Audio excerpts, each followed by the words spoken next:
سلام و درود خدمت همه شما عزیزان. امید که جور صحتمند باشین و یک سلام خاص کسی که در خارج از کشور است. امروز هم قرار است که بریم بخیر به طرف قریه تحت قاش. اما رقم که شما قریه را بینده هستین، یعنی قریه که میبینین قریه تحت قاش است.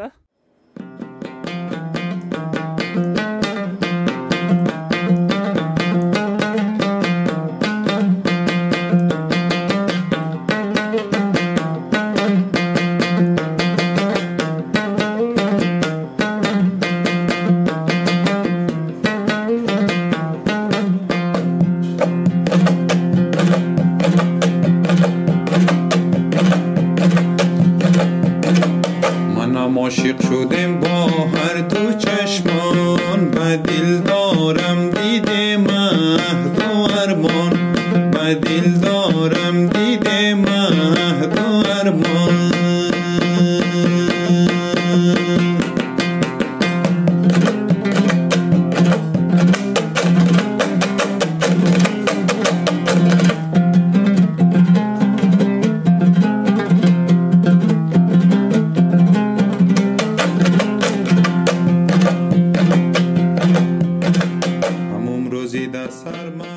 دیگه امروز هم آمدیم به قریه تحت قاش که از اینجا برای شما یک گزارش آماده کنیم.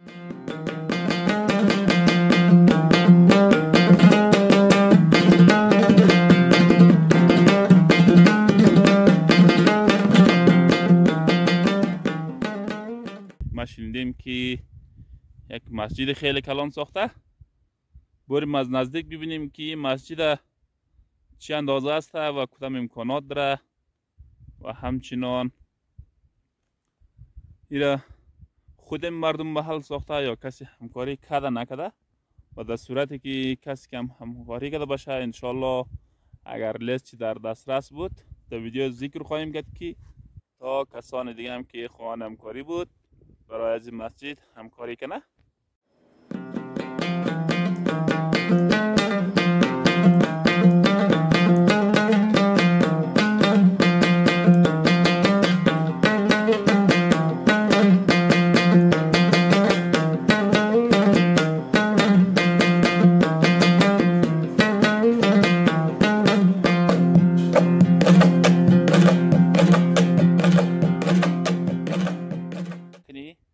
ببینیم که مردم چه قسمی زندگی میکنه، سطح اقتصاد تا چه اندازه است، اولویت های اول دوم زندگی اینها چی است، از کدام راه امرار رو معاش میکنه.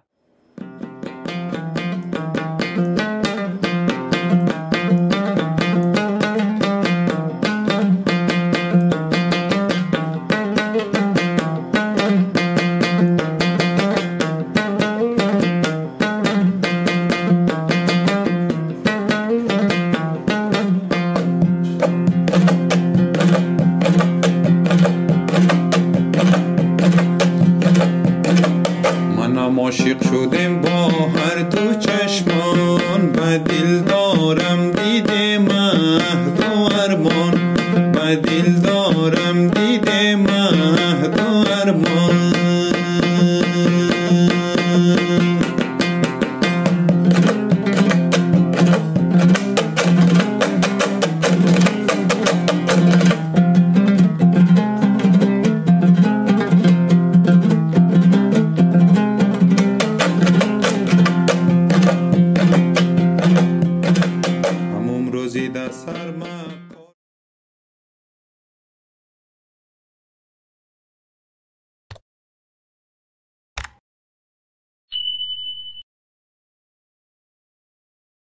سلام بیننده های رسانه لعل سرجنگل میدیا، بسیار خوشحال هستیم که دوباره همراه شما در ارتباط هستیم. میگه امروز آمدیم در قریه تحت قاش. واقعا که هوا خیلی سرد است. با وجود سردی هوا ما آمدیم خواستیم که از زندگی مردم، از مشکلات مردم و کارهای عامل منفعی که صورت گرفته گزارش تهیه کنیم. میگه امروز هم همون قسم که بیننده هستید باشنده های محل همراه ما زحمت کشیدن آمدن. یک جوان تشکر خود زحمت دادین. دیگه فعلا هم همراه امزنا هستیم، میخوایم صحبت کنیم. در قدم نخست از همه بیننده های که در خارج از کشور است، یک تشکر خاص می‌کنیم تا برنامه‌های ما را بیننده است و همچنین کسایی که تازه به جمع ما می‌پیونده بسیار خوشحال هستیم و یک تشکری ویژه برای اونها داریم که برنامه‌های ما را دنبال کنه تا از مناطق بکر ولسوالی لعل سرجنگل از قریه‌هایشی گزارش آماده کنیم. در قدم نخست اول ما می‌خوایم که معرفی کنه همین باشنده‌هایی که همراه ما هست. اول شما خود معرفی کنید، نام شما چیزیه؟ تشکر از شما آقای نوروزی، بسیار لطف کردید، زحمت کشیدید، اینجا آمدید در قریه ما دیگه ما را از نزدیک دیدید. قریه های مظلوم محروم، یعنی میدونید هوای سرد و بله این همه مشکلات زندگی دیگه. با تشکر از شما و تشکر از همکارایی که با شما همکاری دارن.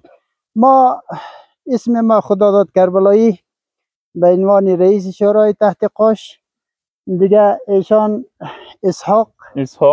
اسحاق فلدی صوفی کربلایی، ایشان جمعه خان، ایشان رضا، بله ایشان نعمت، ایشان محمد رضا ماما، ایشان جان علی، ایشان غلام حیدر زوار، ایشان صوفی علی رضا. اینا دیگه آمده که شما اینجا تشریف آوردید. تشریف آوری شما دیگه خیلی سپاس داره، خیلی از شما قدردانی میکنیم. بسیار خوش آمدید. دیگه در ضمن هر سوالی که داشته باشید در خدمت هستیم. تشکر، بسیار خوشحال شدم از معرفی شما و یکی همگی رو معرفی کردین. در قدم دیم ما تا جایی که معلومات پیدا کردم شما همه قسمی که ما همزی بچه های همزی منطقه هستم. بله دیگه شما همراه پدرم همسنفی بودین. اگر یک سلام بر از اونا برسنین، برنامه شما بیننده هست، یک خاطره همراهش دارین شریک کنین، این بیننده هست. بسیار لطف کردید. دیگه شما ما طوری که شما پرسان کردیم که شما از کجای، شما خود معرفی کردید که ما فرزند میرآمد خان و همایون خان دیگه از رفقای مکتب ما بود. از همین مکتب ابتدایی لعل سرجنگل دهن سفیداب از صنف اول الی صنف 4 ما هم صنفی ما بودن. بسیار آدمی خوب، آدمانی محترم، آدمانی لایق. واقعا لایق بودن که امروز در فکری از ما مردم است در یک جای رسیدن دیگه شما را فرستادن یا ما را میگیرن. ما از اونا هم تشکر میکنیم و همچنان از شما بسیار خوشحالیم که همچنین فرزندی در جامعه تحویل داده که از دردی رنجی از این مردم با خبره. خب تشکر، بازم سلامت باشین. چطور شما مکتب او زمان تا کجا ادامه دادین؟ شرایط چه قسمی بود؟ اگر یک معلوماتی بیشتر بدین. شرایط امروزی خیلی شرایط ضیق بود، مثل حالا نبود. مثل حالا امکانات در اختیار ما نبود. مکتب ابتدایی وقت اگر چیز بنایشی دیگه اونمو یک تعمیر خاکه داشت. دیگه کاغذ مثل حالا کاغذ و کتابچه اینطوری فراوان در دسترس ما نبود. ما از اول که ما در داخل مکتب ما رفتیم سال اولی بهار یک دانه کتابچه و یک قلمی که داشتیم با اونمو تا ترما را اگر وقعی میکرد دیگه از بین ما رفت. دیگه اونمو قلم توان خریدش هم نصیب امکانات هم نبود. پیدا نمیشد. اما بسیار خوبی های هم بود. او دوران درس بسیار خوب بود. درس بسیار خوب بود. دیگه به حد ما دیگه ساعت 7 یا 8 دیگه داخل صنف که ما رفتیم دیگه مثل حالا نبود که نام مکتب بچه ها جمع میشه همیشه بازی. دیگه ما درس میخوندیم. ما میرآمد خان و ما از صنف اول که ما شروع کردیم در مکتب تا صنف 3 را تکمیل کردیم. صنف 4 که در هفت ثور دیگه جشن ثور بود که در لال رفتیم که دیگه مجاهدین آمد که لال فتح شد، انقلاب شد، دیگه ما خطاش خوردیم. دیگه اونم مکتب ما ختم شد. بسیار درس خوب بود. بیاد لای آدمی میرآمد خان همیشه دیگه صنف نمره اولی صنف ما بود. دیگه بسیار آدم خوب بود، بسیار آدم لایق بود.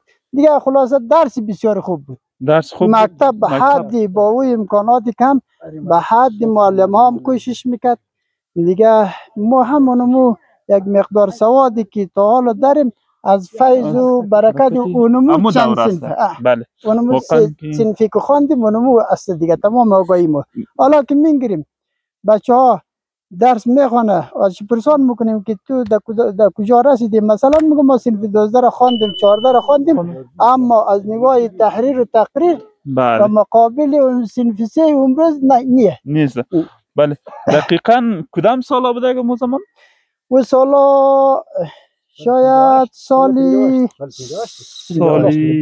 58. بله در عموم ما همراه اما قسم افرادی که تا بالا داشتیم صحبت کردیم، واقعا که از ذکاوت و استعداد و توانایی خاص برخورداره که از جمله فکر کنم امروز دوران که میخوان آقای سعیدی، احمد سعیدی بود از فکر امزی ولایت است، یعنی اونا امزی دوران است بخوام. آره احمد سعیدی که مصاحبه میکن با رسانه‌های عمومی، همچنان همصنفای از او مکتوبای از رو که میخونیم، واقعا این خیلی یک ذکاوت استعداد توانایی خاصی داره، واقعا که آنها در یک شرایط زندگی میکرد خیلی دشوار، اما از لحاظ تحصیل خیلی درجه تحصیلش بالا بود، توانایی آنها خیلی فوق العاده بود نسبت به امروزی.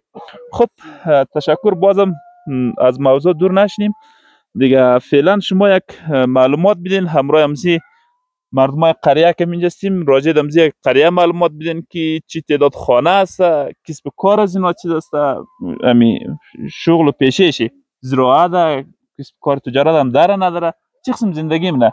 خب دیگه همونطوری که شما میگید دیگه ما میگیرید قریه تحت قاش 51 فامیلی در ثبت میثاق شهروندی، بله. ما 51 فامیلی دیگه. اون روز هم که میثاق شهروندی دیگه امو قریه های امو خانه های من ثبت کرده 51 فامیل بدیم. بله. قریه پایین تحت قاش سفلا و تحت قاش ولی حالا دو قریه شده دیگه. ما همه دیگه 51 فامیلیم دیگه. شغل ما دیگه کسب و کار و درآمد ما فقط اینمی کشاورزی دهقانکاری دیگه. ما درآمدی نداریم دیگه. ما اونطور مردمی هم مثلا نیستی که اینجی دکانداری خوب لوکس بشی یا مثلا موتردار بشی یا دیگه درآمد خارجی هم نداریم. کسایی هم نداریم مثلا در خارج بعضی های از محرومیت مظلومیت مورن بیچاره به خاطر پیدا کردن یک لقمه نان کابل. اکثری ها ممکنه که شاید مگر وضع خوبتر بریم در ایران هم که حالی نان پیدا نمیشه دیگه. اینمی تگه ما که میگیرید تمام درآمد ما اینمی یک مقدار زمین آبی و در حالی که مردم حالی تراکتور شده کشت میکنه ما نداریم. کنه که مثلا کنه که میگیرید یعنی قابل استفاده نیست، تراکتور نمارید، قابل کشاورزی نیست دیگه.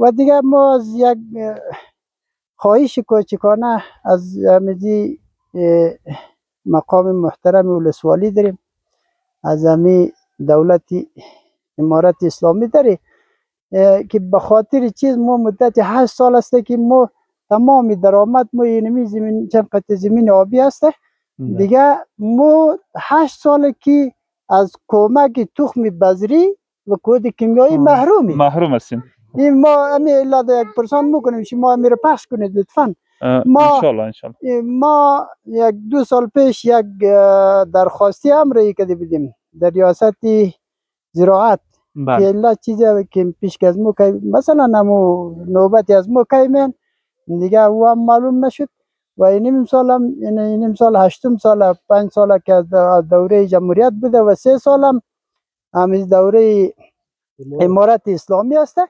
ما تا هنوز کود کیمیایی و تخم بذری دریافت نکردیم. متاسفانه پارسال هم به هرچی 1-2 سال خوشسالی بود، یک رقمی هست خوشسالی که باشد بازم ما گندمی وطنی یک مقداری کار میده، سرخی نمیگیره. و همین سال یک مقدار گندمی که ما کشت کردیم بر اثر سرخی یک رقم مریضی در گندم آفت است که اصلا دانه هم نمیکنه، گندم بخیم تر از رشد میمونه. ما امسال درآمد نداریم و غله که ما مواد غذایی زمستان خوریم ما خریدیم بخیم. بله. واقعا دیگه یک مشکلات خیلی زیاد داریم دیگه. اینمی جایی که مثلا زمین خرابیاری میکنیم، زمین آبیاری زمین هایی که چند قضیه زمینی که داریم آبیاری میکنیم، خیلی از مساحت دور از درودخانه سوا میشه، مثلا از قریه شخنو. بله بله. از اونجا دیگه تا یک زمین های از آخر میشه، جای مشترک داریم. قد از اونا بعد از آمد خیلی راه طولانیه این بهار بر اثر سیل. بله. چون که جای در مسیر سیل، از هر ناوچگاه سیل آمد، بسیار در مشکلات بودیم تقریبا که زمین های ما بخی قریب خشک میشد. بسیار به زحمت اون جای کار کردیم. باشه ما اگر یک لطفی بکنید بازم در مسیر امی راهی که سربله اسپیا موری، بله بله، اونجا یک راه بسیار باریکه که امی ناوه اسپیا و شورای امی شورا خلاصه دمزون منتهی میشه و اونم سرک عمومی امز ناوه بسیار کم انتر بریگ است. یک دیگه زیرش بسیار خطرناک سنگچینی خامه و جوی از ما هم بسیار در لبی اونم قرار داره، در لبی همزو نزدیک همزویه. اگر اونم جوی از ما دیگه خامه یا پاره کنه احتمال داره شاید راه هم از بین بره و جوی ما هم دیگه شاید زمین هم بخوشه، بس زمین ها خوش میشه. ما یعنی مشکلات ها را داریم که از توان ما خارجه و دیگه مشکلات هایی داریم ما از نگاهی مثلا مردم برق نداریم. بله برق و چیزی که بسیار مهمه اماما خوب فرمود، برق ما جایش را داریم، موقعیت است او است، منتها از برق محرومیم. که نه دولت قبلی در متوجه کردن، نه کدام مثلا مؤسساتی، نه مثلا کدام توجه نشده. یعنی تعداد خانه هم زیاد است. خانه هم زیاده که الحمدلله خودش میبینید. میبینید یک سولر خورد اندازه که یک گروه روشن کنه. با اونمو ما چراغ روشن میکنیم. بله واقعا که مشکلات، بله مشکلات زیاد است. اما قسم که ما هم در این ساحه آمدیم، یک از عمده ترین مشکل که ما برمیخوریم در خصوص همین مشکلات برق است. مثلا می کامپیوتر و دستگاه اینا استفاده می‌کنیم نیاز به برق داره و چارج کردن از اینا بسیار مشکل است که ما را دچار مشکلات نه و یک سکتگی ایجاد میکنه گاهی اوقات، چون هر کس برق مورد نیاز خود داره. گاهی مثلا ابری است برق به صورت اندازه کافی نداره. این سلسله مشکلات هم است. همچنان از همه خیرین عزیز چی در داخل چی در خارج است خواهان عزیز است که مثلا در می قسمت هایی که اولویت اول و دوم از اینا است همکاری کنه، که یعنی برق است و یعنی قسمت زراعت است. یعنی همگی دچار مشکلات است از لحاظ آسیب های طبیعی، خصوصا بخش زراعت. اگر گرما اگر سیل بیاینه مکمل دم جوی که تخریب کنه بسته، اما زحمت اینایشی از بین موره که یک از اولویت های اول شما می بوده. دیگه در قدم دوم یک معلومات کلی بدین راجع دمزی مسجد خود مسجدی که جور کردین دیگه در چی اندازه است، این مردمی خودان چما جور کردین، استاکار آوردین، چه قسمی؟ بسیار لطف کردید دیگه، بسیار سوالی خوبی کردید. اینمی مسجد ما به اساس مشکلاتی که ما داشتیم اینطوری بود که اولیش که مسجد دیگه خانه خدای مسلمان هستیم، ما و شما شکر مسلمان هستیم. پیش از حسینیه بود، حالا این را تبدیل کردیم به مسجد. بله که دیگه اینجا نماز خوانده شود، چون که ما مسلمانیم الحمدلله. کشور در داخل کشور اسلامی زندگی میکنیم، پدرای ما مسلمان بوده و ما هم انشاءالله دیگه دعا میکنیم که خدا ما را مسلمان زنده بداره و مسلمان بمیرانه. بعد از انشاءالله ما اینمی را تصمیم گرفتیم که یک مسجد اینجا بنا کنیم برای عبادت. مسجد ثوابش بیشتره. و دومی که ما بسیار نیازی شدید در جای داشتیم. گاهی وقت ما در خواندنهای عمومی مثلا در فاتحه گیری، در مسئله مردگی دیگه در زمستان که روی میداد دیگه ما گنجایشی بیش از 50 نفر اگر جای میشه دیگه مردم همه در هوای سر بیرون مومن، خصوصا طبقه زنا اینجا دیگه جای نمیشد. با ما خاطر پاک ما تصمیم گرفتیم با اینمی بودجه کمی دستاشته خودون خود مثلا یک رقمی مسجد همینطور به همه ما دوره هم شیشتیم مزفتو و متنفذین که باید چه کار کنی، مسجد کار کنی، از کجا بکنی دیگه هیچ ارگان، هیچ مؤسسه، هیچ مجتهد کمک نکرده و دیگه این میره بین خوشیشتیم بسیار به طور دوستانه و هماهنگ و بسیار خوب به این معنا که مثلا اگر ما گفتی که هر خانه 10,000 20,000 خیلی طبقای مردمای داشتیم که در طبقه پایین بود 10,000 و 20,000 از توان چی خارج بود و امور بین خوشیشتی که هر کی به ما اندازه توانایی خود مثلا نره اونایی که یک وضعیت کمی خوبتر 50,000 اونایی که شوقانه هر کدام خوش گفتن بعضی هایش 30,000 20,000 الا 8,000 اما الحمدلله می مردم کمک شدن. یعنی مسجد هم تا هنوز تکمیل نشده ولی به زحمت بسیاری طاقت فرسا از نگاه کمک مالی که خودون ما کدی کمک کده و چی از این که ما در قریه ها برشد یک رواج پشت کمک که با ما کمک کنین هر نفر یک 50 روپیه یا 10 روپیه و 20 روپیه که با ما کمک کردن ما این مسجد در می سرحد رساندیم قابل استفاده شده منتها طوری که شما الحمدلله بازم میبینید داخل چی که برین دیگه گشتکاری نشده فرش کافی نداره فقط یک موکیدی فرش کردیم و دیگه گاج نشده مسطح اینطور کارهای هیچی نشده فقط یعنی یک در و پنجره شنده شده و بلیشی پوشیده شده که از برف باران محفوظ شده محفوظ شدین تا یک سرپناه شده تا یک سرپناه برای ما تا یک مردگی و زندگی مثلا مردگی به اصطلاح یک مردگی میشه یا یک فاتحه میشه یا یک ایام خواندن میشه دیگه ما یک استفاده کنیم خب دوستان عزیز و دیگه یک الحمدلله رسانه ای که در جای پخش میشه رسانه است رسانه لال سرجنگل شما این را اگر لطف کنید اگر بعضی خیرین خوبی مسلمانی الحمدلله هستن خیلی آدمای در بین جامعه هستن که اگر یک لطف و توجه طرف ما بکنه همین مسجد ما میتونیم کارای لمزی ثواب شریک شود دیگه ما خیلی سپاسگزار هستیم خیلی تشکر میکنیم اول نگه شما تشکر میکنیم که همین صدای ما همین برای جهانیان برای مردم پخش میکن و از یک سو همونایی که کمک میشه خیلی سپاسگزار شیم تقدیر میکنیم بشه تشکر یعنی گزارش ما نشر میکنی کسی که خواهان همکاری بوده نه همراهش ما انشالله همکاری میکنه انشالله و امیدوار هستم که درخواست از اینا هم شما در نظر بگیرین مقسم که بیننده هستین و ما میم از زندگی از اینا گزارش جرنیم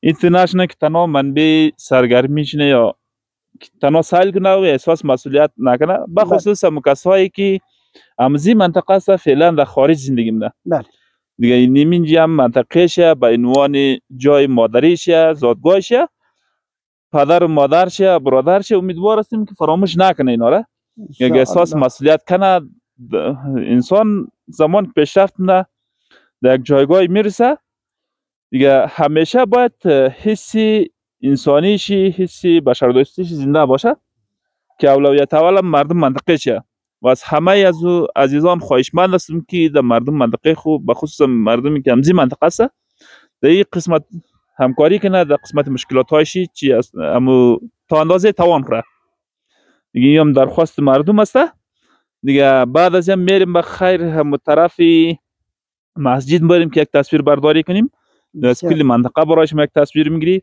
قبل از اینکه بری همراه از این کوکو یک بار صحبت کنی همراه باشنده های دیگه کوکو شما معرفی کردین خوده اول بله دیگه محمد رضا چند سال عمر دارین در این منطقه زندگی در این منطقه 65 سال شده که ما زندگی کردیم کل عمرتان هم می‌نسپاری کل عمری پدر مامان من زندگی کرده و ما خود هم در این زندگی کردیم خود ما زندگی کردیم که اینمی جای ما است اینمی منطقه ما است اینمی دیگه سکونت می‌نمی است آره بله دیگه یعنی ما غیر از جای دیگه ما هیچ جای نداره دیگه جای نه زندگی کرده و نه زندگی میتونی یعنی منجی دیگه پدری دیگه پدری تولد من تولد زادگاه من منجی است دیگه منجی باقی مانده تا باقی مانده چه خاطر تلخ و شیرین دارین از منطقه این منطقه دیگه کوم از خدا دیگه تیر میشه تنها همه چیزی اوقاتی که ما تیر کرده زندگی که ما تیر کرده تنها مشکل ما منجی که است فقط اینمی زمین ما است بله یعنی جایی که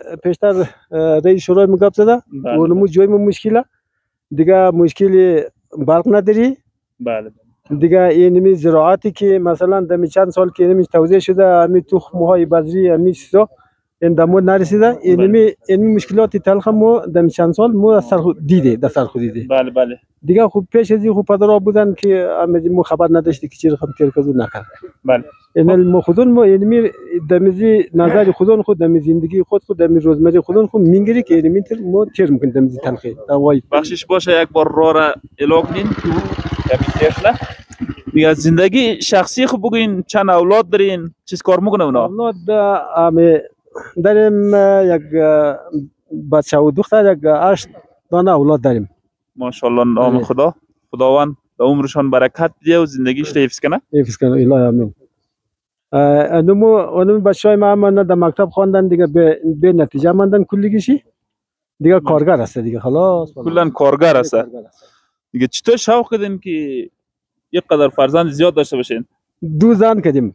2 زن ماشاءالله. 2 زن بزاشت اولاد می دیگه. یعنی ما مردم خن فانوس مجرد موندیم یک دانه گرفتن تو خوش بالا شما. از ما خو مجبوری شد یک شیر خدا بود دیگه یک دیگه شیر بخوانم بود زندگی نمیشه در این منطقه نه. بله برو بیای مردم است زبان مردم است صد تا خبرهای سخنهای بجا میگه مردم باز همین خبرها آدم نمیتونه که تحمل کنه باز مجبوری دیگه اصلا نیست خرجاده مجبور خانه خود آباد کنه. خانه رو آباد کنه. دیگه اما قسم که ما میگیم همگی فرزند زیاد داره. بله. دیگه چطور مثلا فرزندی شما فرزند زیاد خوش کردین؟ دیگه از ویژگی‌هایش فکر کنم که نیروی کار جور کردین. فقط به خاطر این کار دیگه که منظورم نداشتی دیگه فقط این منظورم میگه که بچه کنی اولاد کنی دادت ما بخوره کار کنه پیش ما این می خبره دیگه ما کدام گپی هم نشته اگر چی واره تحصیلم کرد در مکتبم رفتم مکتبم ری کرده زحمت کرده مصرف شرکت شده ولی به نتیجه مانده دیگه. زیاد است مشکلات ها زیاده. هر کس دم مفکر شخصی خود خواسته. باش تشکر سلامت بشین. امروز از این کاکام یک گفتنیای داره صحبت کنیم. اول شما بگین که چند سال عمر دارین؟ ما 60 سال. 60 سال عمر دارین دیگه. چی مدت زمان میشه در این منطقه زندگی می‌کنین؟ فقط همین عمر خود ما عمر پدر ما در این منطقه زندگی. در این منطقه. یعنی کلا ما میگیم مردم اصیل همزی منطقه. همزی اصیل همزی مردم همین قریه تحت قاش است. قریه تحت قاش است. دیگه وضعیت زندگیش ما چطوره؟ والله فقط هم یک شورو سیر میشه زندگی نیه. گاو گوسفند چیزا دارین ندارین؟ داریم بسیار یک کم و بیش. چند دانه مثلا؟ یعنی فقط یک دادن مالو یک دانه گاو. یعنی ضروریات بس کنه. فقط ضروریات که برای یک مردگی و زندگی و برای یک چیزی که برای خارج و مخارجی که چیز بکنه تنها نمیتونه که همین مزرعه ما پرده منو بکنه. پردهش منو بکنه. آره پرده نمیشه. یعنی در عموم شما سالانه از زمین چقدر عاید میگیرین؟ فقط از سالانه از زمین فقط امو علف یا موضوع دادن گوسفند یک دانه گاو خر میگیری. دیگه گندم که مثال به کلی هیچ نشده بوده و نبوده. سرخی از بین بوده. آفت رسید به آفت به نام سرخی هست که دیگه بخی از بین بود که حتی علفش خورده نمیشن. ولی نمیشه. کچالو چطور؟ کچالو کش کرده بودین یا نه؟ بله کچالو کش کرده بود یک مقداری بسیاری کم. هر خانه یک 500 و 600 همین مقدار شده. چطور همین سال نرخ ازی بسیار تورم بود یعنی گاهی بالا میشد پایین. شما در کدام نرخ سودا کردین؟ فقط از 80 گرفته تا 100. بازم خوب است شکر. آره خدا رو شکر. خوبتر سودا کردین؟ دیگه مو زحمت کشیدین زیاد هدر نرفته اگرچه 150 مشتی خوبتر بود که نشده یا لکامو 100 چم غلی ماده. بله ما همیشه میگم پایین باشه خوبه. به خاطر چی ما مردم کسی در شهر هستی؟ دیگه یعنی سنیر دمون چیش نه خیلی مود شماره میکنیم کدام مشکل نداره. داش بود یک حسابی هست که همین منطقه با خدا مصرف بالا این نرخ فعلا که میگیری از کابل میاد سر جنگل به بازار اسپیو این یکی بردود سر از مردم است. این مال روغن با خدا خرید نمیشه پیدا نمیشه این بازار و دیگه یک کچالو مو زندگی موست تمام مشکلات ما که مو رفت نکنه دیگه کدام ایداد دیگه نداره بیرون نداره نه دکانی داره نه موتری داره نه هیچ کاسب کاری هم نداره. تشکر سلامت بشین. من تا اندازه شوخی کردم مثلا ما مسئله شخصی خود من نبود در عموم مردم شهر گفتم واسمو قسم مامونام بله درک میکنه که کل عاید هم منطقه ما یک چیز است که عاید میگیره. اون یک کچالو است که عاید میگیره دیگه چیز عایدات نداره. پیشتر هم گفتم که فقط ما علف میزیر میگیرید برای امروز دادن مال امروز گاو خو و دیگه اگر یک گندم شود یک سال پرده موشه، اگر این سال که پرده هیچ کس هم نشده و نمیشه. نمیشه. تشکر، سلامت بشین. دیگه در پیرام نزدیک گابیزی برادر من از غلام حیدردار اینمی کچالویی که ما کشت میکنی اینمی زمین تا که کود کیمیایی کود مثلا حیوانی نباشد کچالویی هم نمیده. بله. و الحمدلله شما پدرای شما همین منطقه را خبر داره. زمین های ما به حدی توانایی، چون که ما حیوان زیاد نداریم، مثلا گوسفند زیاد بدی کود ممکنه زیادتر میشد. یعنی کچالو کشت میکنیم با اثر زمین ملاغر کود نمیرسه، توانایی کود خریدن نداری، چیز برداشت هم نمیتونیم که مثلا یک برداشت خوبی حاصل خوب تاش نکی. اون زمینی که مثلا ما برآورد میکنیم جاهای دیگه میگیریم که کود حیوانی مخوره، کود کیمیایی فراوان مخوره، او شاید 1000 سر کچالو بکنه، او در قول از ما 200-300 سر بیشتر نمیکنه. این قدری ریزه توانی هم کود خریدی اما چی نداریم. اون مورد دیگه شما الحمدلله گزارش پخش بکنید شما دیگه بخیر. کدام کس دیگه هم گپ گفتنی داره نداره؟ اگر نداره بریم بخیر. صحیح. بله. یک در دسته و بعد ماجیگیشی شما صحبت کنید دیگه. فعلا هم بری بخیر. یک بار در طرف مسجد بری. بسیار یک بار در تصویر بکشی. بسیار دیگه چی امکانات داره؟ در چند اندازه کاشته؟ آره در چی امکانات باقی مونده؟ این ولی هم برو نمیگه چیز بگیره. بله ان شاء الله. اما این دیگه از توانی همینجی مردم از ما دیگه خلاص است. بله ما گفتیم که ما توان مؤخر شده دیگه، ما کدام چیزی هم نداری و کدام چیزی هم نیست که ما در مصرف برسندی. خانه 10,000 یا 5,000 که ما مردم رو طلب دادیم زمین منبر مسجد ما کمک کردن و ما دیگه مصرف شده دیگه. این مال 2 سال است که همینطور خراب مونده. بله این میره دیگه توجه میکنی از شما و همین مردم هایی که چیز خارج و چیز داخل است باید هم یک همکاری خرد در مسجد مو بکنه. تشکر. دیگه یک چیز دیگه بازم در پیرامون دیگه با ما دمی مسجد ما شما پیشتر رو اینجا فرمودید که دجی چقدر هزینه کردید، مثلا هزینه چیزی یکی ما فراموش کردیم، ما هزینه خیلی زیاد شده به این معنا. مثلا ما استا گرفتیم، استای پیمانکار. بله او دیگه به اساس مشکلات مردم همه بسیارگو کارگر بود دیگه نمیتونست دیگه. فکر کردیم دیگه اگر اینطور به طور اشار یا هر روزه خودن مردم از کارهای دیگه خمومن. بعد از اون ما امور تصمیم گرفتیم یک نفر پیمانکار دادیم در 5,30,000. بله کرایه از او آدم پیمانکار شده. خب که او فقط اونمو گیل از رو بال کنه و اینمی تایی سرحد رسنده. و دیگه ما چیزی که ما مصرف زیاد شد، خودن چون میدونید که جنسی که مثلا سیمیدی که در کابل اون نرخ باشد اینجی بسیار فرق میشه.